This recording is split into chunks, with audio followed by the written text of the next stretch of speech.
কবরের জীবনটা আসল জীবন। বিশ্বনবী দোয়া করতেন, আল্লাহুম্মা ইন্না নাউযু বিকা মিন আযাবিল কবর। আল্লাহ, আমি আপনার কাছে কবরের আযাব থেকে পানাহ চাই, কবরের আযাব থেকে বাঁচতে চাই। এই কবরের মধ্যে অনেক ফিতনা হবে, অনেক সুয়াল হবে। কবরে প্রশ্ন আছে না নাই? কথা বলেন। প্রথম প্রশ্ন জিজ্ঞেস করা হবে, মার রব্বুক, তোমার রব কে? বলেন, আমাদের রব কে?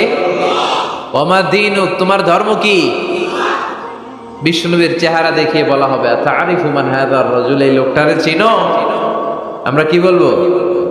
আমরা চিনি, উনি আমাদের প্রিয় রাসূল মুহাম্মাদুর রাসূলুল্লাহ সাল্লাল্লাহু আলাইহি ওয়াসাল্লাম। এরপরে জিজ্ঞেস করা হবে, এগুলো কোত্থেকে শিখলা? আমরা বলবো, কোরআন থেকে। ফায়ুফসাহু লাহু কবরুহু ৭০ যিরাআন। সুন্দর সুন্দর উত্তর করতে পারলে আপনার কবরটারে ৭০ হাত লম্বা করে দেয়া হবে। ইফতাহু লাহু বাবুন ইলাল জান্নাহ, জান্নাতের দিকে একটা দরজা লাগিয়ে দেয়া হবে। ইউলবাসু মিন লিবাসি আহলিল জান্নাহ, জান্নাতীদের পোশাক পরিয়ে দেয়া হবে। জান্নাতের পোশাক কেমন হবে জানেন?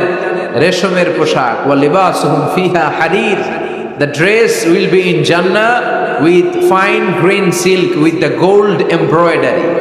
জান্নাতে যারা থাকবে তাদের পোশাক হবে পাতলা সবুজ রঙের রেশমের কাপড়ের পোশাক, যেটার মধ্যে গোল্ডের, স্বর্ণের ডিজাইন করা, এমব্রয়ডারি করা থাকবে।